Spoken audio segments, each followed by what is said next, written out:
নমস্কার, কেমন আছেন সবাই? সুমনাস ব্লগে আপনাদের সকলকে স্বাগত জানাই। আজ প্রথমেই আমি রান্নাঘর থেকে ভিডিওটা স্টার্ট করলাম। প্রথমেই আমি কিছু ভোলা মাছ নিয়ে এসেছিল দুষ্টুর পাপা, সেইগুলোকে ভালো করে কেটে নুন হলুদ মাখিয়ে রেখেছিলাম, সেইগুলোকে এখন ভেজে নিচ্ছি। প্রায় এখন বেলা অনেকটাই হয়ে গেছে, টিফিনও খাওয়া হয়ে গেছে সকলের। এবার টিফিন খেয়ে আমি একেবারে রান্নাঘরে চলে এসেছি। এইদিকে মাছ ভেজে নিচ্ছি আর দুষ্টু সময় এদিকে খেলা করছে। ব্যাঙ্গালোরে সেভাবে টাটকা মাছ আমরা খুব একটা পাই না, অনেকটা দূরে গেলে তবে পাওয়া যায়। তাই বেশিরভাগ সময়ই আমাদের এই বরফের মাছই খেতে হয়। আমরা খুব একটা জ্যান্ত মাছ এখানে খাই না। তারপর দুষ্টু সোনুর পছন্দের একটু চিংড়ি মাছও আনা হয়েছিল, এ পাশে এটাকে করে নিচ্ছি। ভেজে নিলাম একটু ভালোভাবেই, কারণ ওর একটু বেশ ভাজা ভাজা ভালো লাগে বলে। আর তারপর চলুন চিংড়ি মাছের একটা তরকারি এইদিকে বানিয়ে নিই, আর ওইদিকে হবে ভোলা মাছের ঝাল।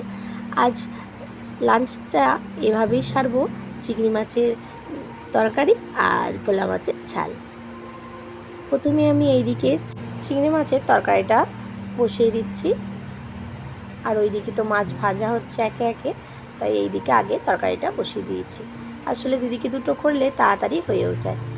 চিংড়ি মাছটা আমি কচু আর আলু দিয়ে করবো, তাই কচু আলু দিয়ে ভালো করে চিংড়ি মাছটা আগে প্রথমে বানিয়ে নিচ্ছি।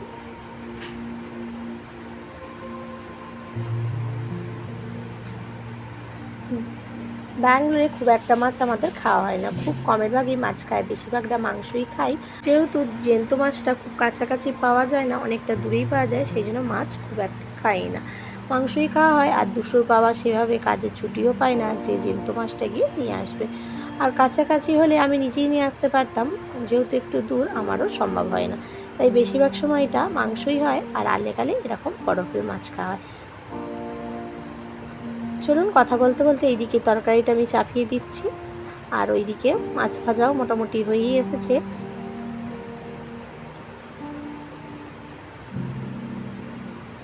দুশো শুনুন, যেহেতু এখন স্কুল ছুটি, আসলে ফাইনাল এক্সাম হয়ে গেছে, এখনও স্কুল স্টার্ট হয়নি, তাই দুজনেই বাড়িতে আছে। আর দুজনে বাড়িতে থাকা মানে সব সময় মারপিট ঝগড়া, আবার কখন খুব ভাব, কি বলবো, আর দুজনে এনি টাইম ঝগড়া অশান্তি করবে আর থাকবে। আমার ওদের জ্বালায় ভালোভাবে কাজও কমপ্লিট করে উঠতে পারি না। দুজনে মা করবে, আর যেহেতু এইটুকুনি ঘরের আর বারান্দার মধ্যেই খেলতে হয়, খুব একটা বাইরে এখানে বেরোনো হয় না। তারপর ছুটির দিন থাকলে পার্কে নিয়ে যাওয়া হয়, বা কোনো পার্কের দিকে কাজ থাকলে নিয়ে যায়। দিনের বেলা তো সবসময় পার্কের দিকে যাওয়াও হয় না, আর বিকালের দিকে এখন যেহেতু টিউশন দিয়ে দিয়েছি, স্কুল ছুটি সত্ত্বেও সেই জন্য টিউশনে যায়, তাই বিকালে আর বেড়াতেও যেতে পারে না। সেই জন্য যতক্ষণ বাড়িতে থাকে দু বোনে মারপিটও করে, আবার কখন খুব ভাব দেখবো দু বোনে দুজনকে সাজিয়ে দিচ্ছে, এর মাথা সাজিয়ে দিচ্ছে, জামা পরিয়ে দিচ্ছে, তখন কি ভাব। আবার কখনো কখনো খেলতে খেলতে বেশ বোরও হয়ে যায়, দু বোনে একলা একলা খেলে না, কিছু কিছু সময় নিয়ে যাওয়া হয় একটু বাইরের দিকে, আর সব সময় হয়ও না। তারপর চলুন, এখানে আমার রান্না বান্না প্রায় হয়েই এসেছে। এখানে চিংড়ি মাছ দিয়ে কচু আলুর তরকারিটা হয়েই এসেছে, আর ওইদিকে ঝালও আমি চাপিয়ে দিয়েছি। চলুন আপনাদের কিছু কথা শেয়ার করা যাক। যেহেতু ব্যাঙ্গালোরে থাকি, আমি অনেকটাই দূরে থাকি, নিজের শ্বশুরবাড়ি বা বাপের বাড়ি থেকে অনেকটাই দূরে থাকা হয় হাজব্যান্ডের কাজের সূত্রে। জানেন, অনেকেই অনেক কিছু মনে করে যে যারা বাইরে থাকে তাদের কিছু হয়তো কাজ করতে হয় না, বেশ রিল্যাক্সে থাকতে পারে, অনেক সুখী, এখানে কোনো ঝামেলা হয় না। আমিও জানেন তো 7টা বছর আমার হাজব্যান্ডের বাড়িতে মানে শ্বশুরবাড়িতে আমি ছিলাম, থাকার পরেই আমি এই জায়গায় এসেছি, হাজব্যান্ডের কাজের সূত্রেই আসা। দুটো বাচ্চাকে নিয়ে থাকাটা অতটাও সোজা নয়, অনেক কিছু তোমাকে সাবধানের সাথে থাকতে হয়। দেখুন, সব কিছুরই ভালো দিক খারাপ দিক আছে, যারা বলে তারা কি পায় আমি জানি না, বাট আমার যেহেতু তারা এই কথাগুলো শুনুক, তাদের কীরকম লাগে আমি কমেন্ট করে তারা জানাক, আর আপনারাও অবশ্যই জানাবেন কথাগুলো আমি ভুল বলেছি কি ঠিক বলেছি।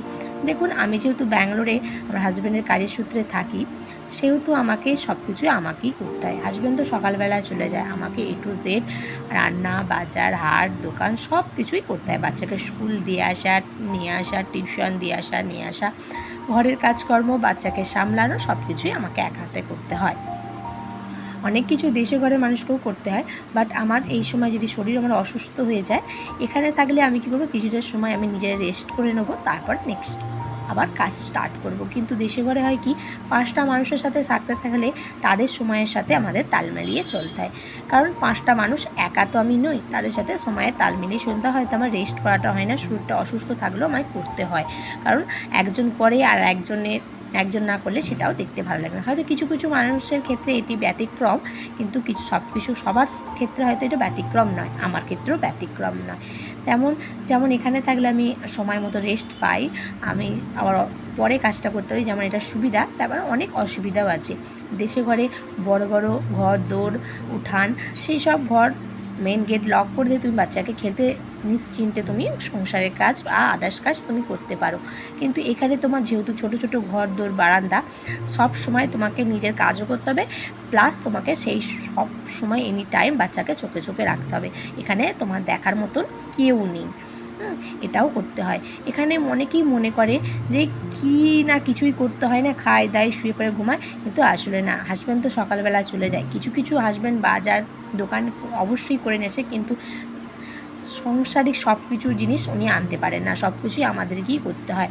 বাচ্চাকে মেনটেন করা, ঘরদোর সামলানো, কাজ করা, বাচ্চা সব টাইমে তাদের সময় দেওয়া। যেহেতু এখানে খেলতে অতটা সময় পায় না, আমাদেরই তাদের সাথে খেলতে হয়, বাচ্চার সাথে খেলতে হয়, বাচ্চাকে স্কুল নিয়ে সব কিছুই আমাদের করতে হয়। দেখুন, সব কিছুরই ভালো দিক খারাপ দিক থাকে, যেমন কিছুটা ওই দিকেও ভালো দিক আছে, তেমন এই দিকেও কিছুটা ভালো দিক আছে। অবশ্যই যেটা আপনি মেনে নিয়ে চলতে পারবেন সেটাই আপনার কাছে ভালো। যারা বলে তারা কি পায় আমি জানি না, বাট আমার তো মোটেও ভালো লাগে না।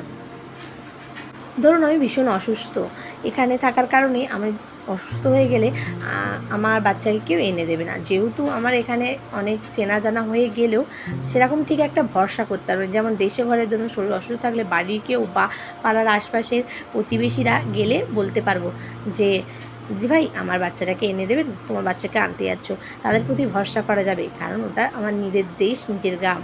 হ্যাঁ, কিন্তু সব জায়গায় হয়তো বিশ্বাস করা যায় না, কিন্তু কিছু কিছু ক্ষেত্রে বিশ্বাস করতে পারা যায়। কিন্তু এখানে দেশের থেকে অনেকটা দূরে থাকা মানুষদের হট করে বিশ্বাস করা যায় না। তোমার শরীর অসুস্থ থাকার কারণেও তুমি সেই বাচ্চাকে তোমার ওই অসুস্থ শরীর নিয়েই আনতে যেতে হবে। হ্যাঁ, সব দিকেই যেমন ওখানে সব কিছু মেলাজোলা জায়গা, তোমার ইচ্ছা মতন তুমি নিজের বাড়ি হিসেবে সব কিছু করতে পারবে, একটা রেন্টের ঘরে তুমি সব কিছু করতে পারবে না। অবশ্যই সব কিছুই পসিবল তোমার হাতে। তুমি যদি মনে করো যে না আমার এতেই আমি হ্যাপি আছি, তো হ্যাপি। আর যদি মনে করো যে অন্যের দিকে আমি হ্যাপি নই, তো কখনোই তুমি হ্যাপি হতে পারবে না। অবশ্যই তাদের ক্ষেত্রে বললাম, আমি সবার ক্ষেত্রে কথাগুলো বললাম না। অবশ্যই তারা যেন আমার ভিডিওটা দেখে আর কমেন্ট করে জানায় আমি কেমন ঠিক বলেছি কি। আজ অনেক কথা আপনাদের সাথে শেয়ার করে ফেললাম, তারপর চলুন রাতের ডিনারটা আমি কিভাবে সারলাম সেটাই আপনাদের সঙ্গে শেয়ার করছি। এভাবেই আজ রাতের ডিনারটা আমি সেরে নিয়ে ভিডিওটি আজ এখানেই শেষ করলাম। ভিডিওটি ভালো লাগলে একটি লাইক করে দেবেন, আমার পরিবারের সদস্য না হয়ে থাকলে একটি সাবস্ক্রাইব করে তার পাশে থাকা বেল আইকনটি অন করে দেবেন।